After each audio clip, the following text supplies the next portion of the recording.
There's a calling him to lead. Society, vices, inner demons, negative thoughts try to dampen and drown out that voice, but it never goes away. Your wife feels it, your children feel it, and your heart and soul feel it too. It's the voice that starts off as a whisper, but then becomes a calling to be the tip of the spear for your family. A calling to play all out and lead by example for your children. A calling to build a legacy that will go on for generations. A calling to be the warrior dad you were born to be. Dads, our children need us now more than ever. To be that beacon of hope, courage, positivity, and strength. It's time to rise as warrior dads together as a brotherhood. If you felt that twinge in your soul, it's time for the Warrior Dad Experience.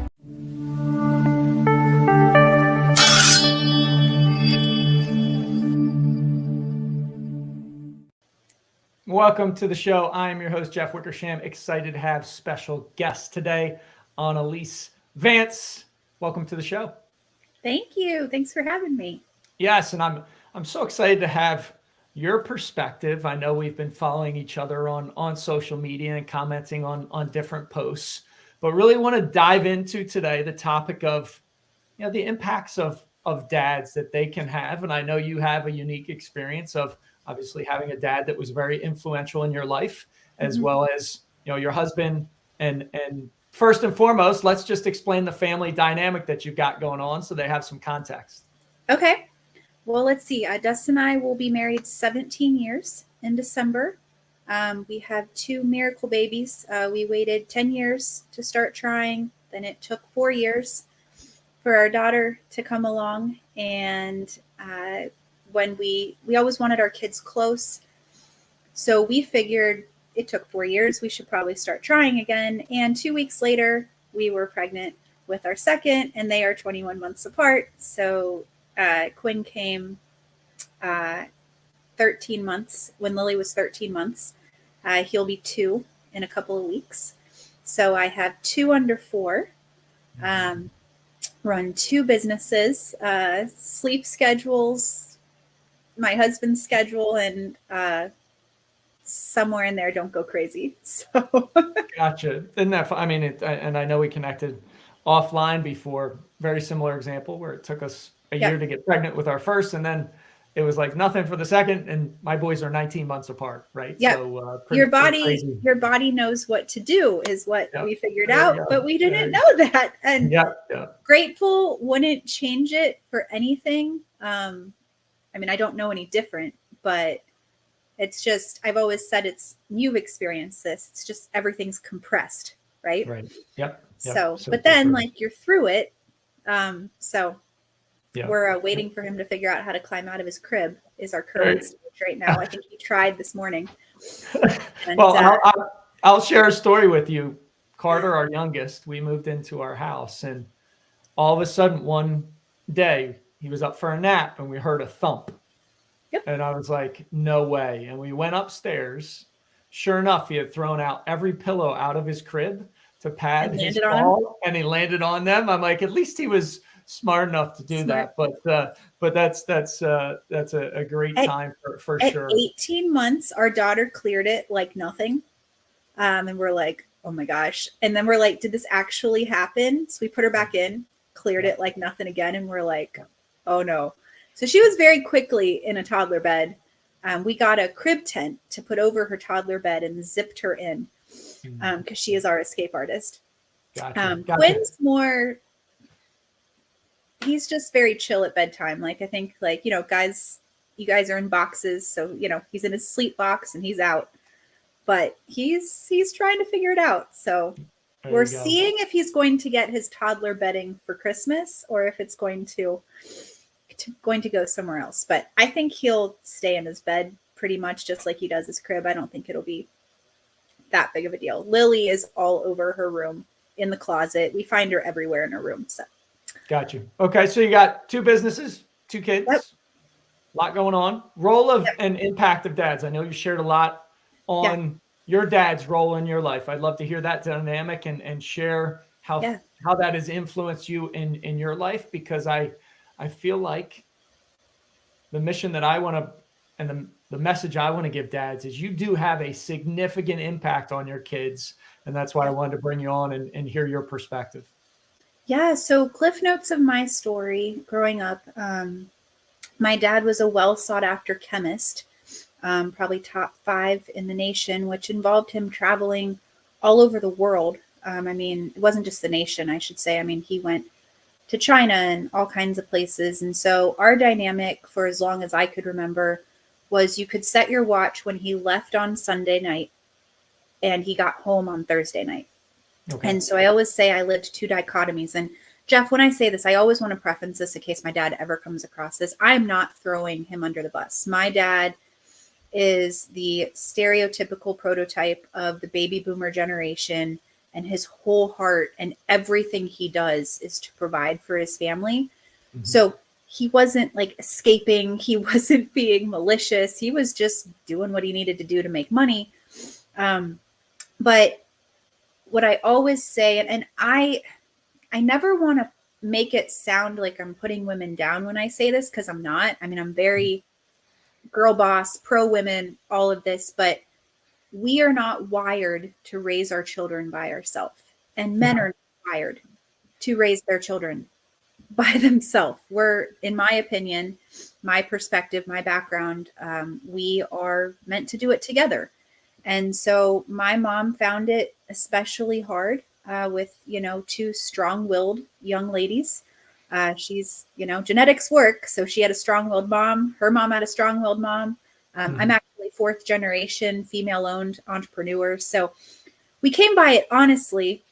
But my mom and my dynamic was just especially, opposite personalities and all of that. So when dad would leave, my personality was more that, like, if I saw wrong, I needed to right it. If something was missing, I was going to make up for it. That's just kind of my type A personality. So the dynamic was just very different when dad was gone. And when he came home, and I get this too, because I'm a wife now and we do the same thing. If he's been gone, and we'll get there a little bit later, but you want to, like, hey, daddy's home, like everything's good, and like take the pressure off. So my mom was trying to take the pressure off my dad. So he didn't learn about the dynamic we had growing up probably till I was well into my 20s. Okay. But it was when he came home, it was daddy's home, and let's go do something fun and let's make it happy. And then he would leave and then we would start it again. And it was back and forth and back and forth. So I wrote about this a couple of months ago, but 20 years into my dad's career, he was offered a pay cut to move our family to Austin, Texas. A year later, we would have been in Orlando, and a year later, we would have been jobless in the middle of Disney World because the company changed owners and it just all kind of went downhill. Okay. But in my dad's opinion, again, being the provider, he had 2 options: was move his family, which included his 90-year-old mother, with us to Austin, Texas, or take severance. And he would have taken a pay cut to make that move. So, I mean, it was just makes all kind of sense. So in walks my mom, the entrepreneur, and says, Joe, there's a 3rd option. And he said, there is? She says, yes, I'm good at running companies. You are good at being in the role of whatever the company needs you to. Let's start our own company. Okay. And I've written about this and gotten my dad's permission, but he always said there wasn't a security guard at his old company. So there was all the client lists that he conveniently brought home in a, legal fashion. And they did dials to all the companies, let them know that, Joe was starting his own company. He was going to be a trainer. And that worked for 3 years. And Jeff, what I always say, and this is just my childhood memory of it, but I think it's, the impact of a dad, right? It was the first time I felt like we were a family. Okay. That's my memory of it growing up. And then, the critical age of 14, and I won't get into my whole story, but let's just say I made some choices I probably wouldn't have made if I wasn't seeking attention. My dad took another job, went back to work. In that next 6 years, he started traveling again because they were in Massachusetts. And that was just the nature of, like, his role was just the company was normally somewhere else. So we had to go there to train or go to their clients to train. That's just how it worked. We didn't have Zoom back then. Zoom would have changed our lives, but Right. back then the internet was just starting dial up when I turned 14. And so he went back to work, and over the next 6 years, he got laid off 4 times. Wow. My parents ended up moving to Indy when I was 18, sold my childhood home. A year later, he got laid off again. It was just instability. Right. And so my childhood memories of it are very different than my perspective now as a mom and a wife with 2 kids of my own. I would give you a totally different answer if you asked me about that. But growing up, dad being home meant stability. Dad Okay. being home meant that role didn't need to be filled. Because I tried to play mom and dad. That's what I did. It was subconscious. It wasn't, you know, like a negative or anything. It's just I saw a problem and I went to fix it. But dad home meant, mom was calmer. I always say, as much as I talk to dads on LinkedIn and, in other areas where I do things, I'm as much advocating for the women, the wives, and the kids as I am for the dads, because that's who, in my opinion, and I've experienced this, if you want to get into that, that's who really gets impacted. Yes, the dad gets the opportunity to come home and be dad and, help raise his boys and, be his daughter's, competition for all future boyfriends and all of that. But when we brought Dustin home and reduced his schedule down by 50% of when he had to be out of the house for one of our offsite clients, the entire atmosphere of our house changed. Okay. I mean, it was palpable. It was unbelievable to me. Every Wednesday, I still almost relive it every time of like, oh, like it's chaos on Monday and Tuesdays when we're trying to get him out the door, and chaos with the kids and their attitudes and all of that. And it's peace when he's home. I call him the toddler whisperer.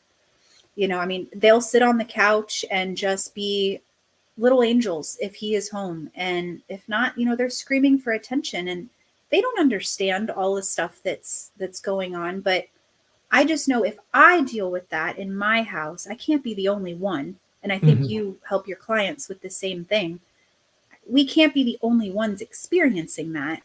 And I just want to pass that on and that piece to other families. So I don't know if that answered your question, but it did. And I think it's so important that both sides, mom and dad, are active, intentional parents pouring into their kids and giving them their number one thing that they want is attention and time, right? And the more we can do that, the more they're going to feel loved, feel accepted, and that's going to help them thrive throughout their lives. And they're I not would say it's for it somewhere else when they're older.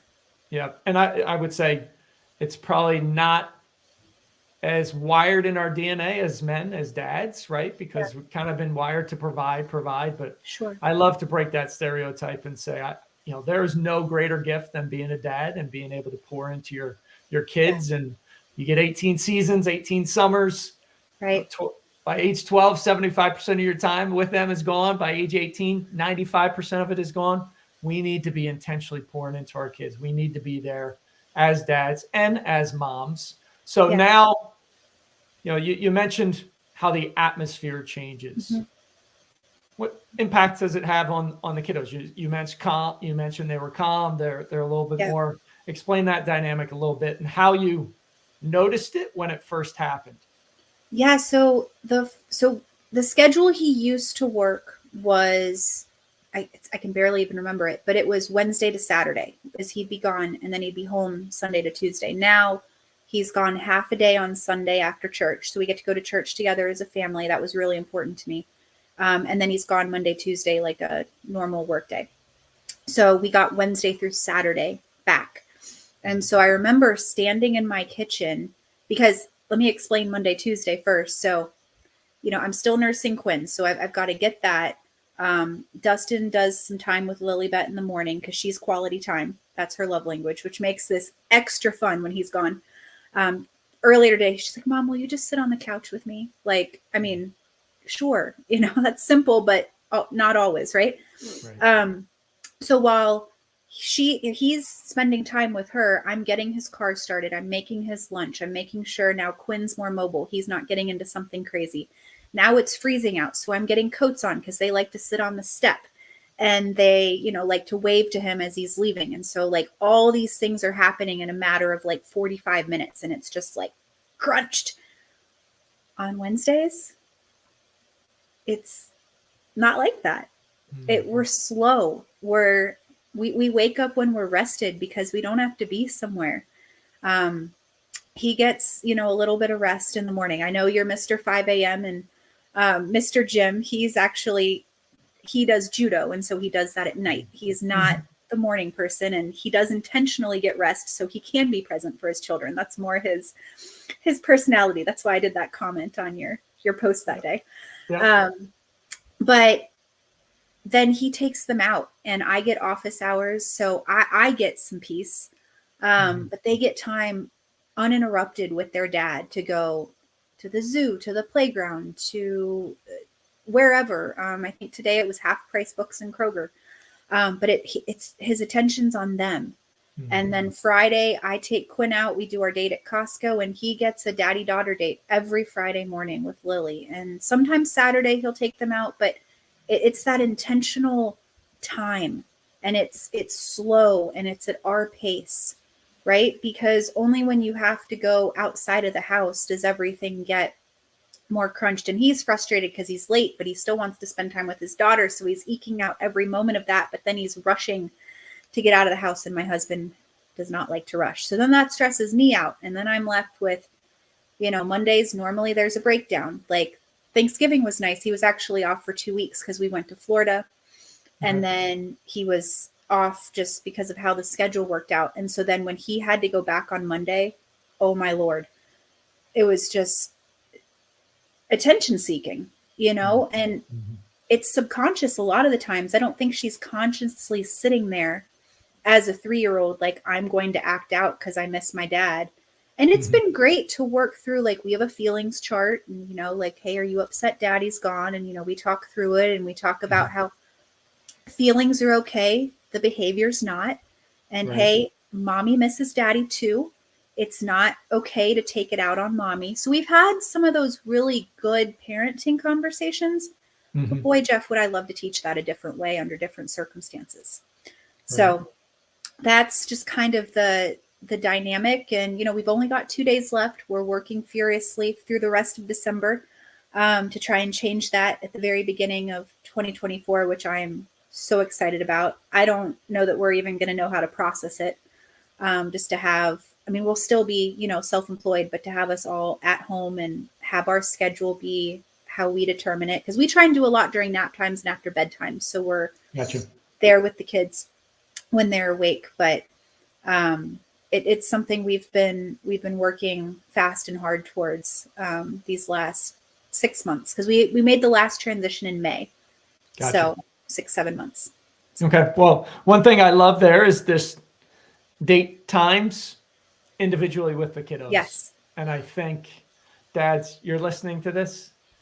This is one thing you can implement starting today, if not today, tomorrow, of carving out individual time for each one of your kiddos. And it is some of the greatest moments and memories you'll make, because it's one-on-one.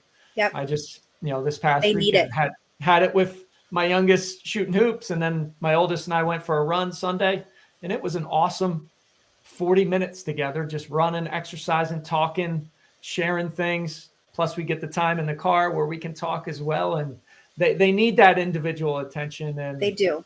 Unfortunately, I think many times mom might be the driver of what's going on, and we just, as dads, we're passengers, we're passive in that time spent. We need to be much more active on our toes in the fight and making sure, hey, I get one-on-one time with my kiddos, because it's so important to spend that one-on-one time.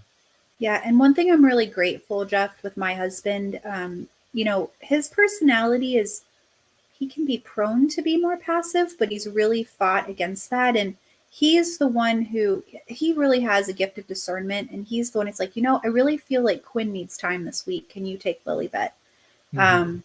because he is turning 2. And one of the serendipities of all of our story is, Quinn's not going to remember most of it because he's 2, right? Mostly in his memory, Daddy's going to be home the whole time.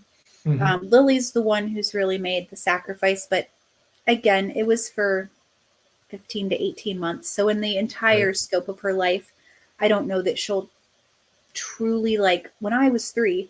But yeah, I mean, we'll do individual girl time, and then, we'll switch it off, and we really just kind of try and are in tune with their behavior and their emotions and, who needs it. Or sometimes we'll, take one in the morning and then we'll switch in the afternoon.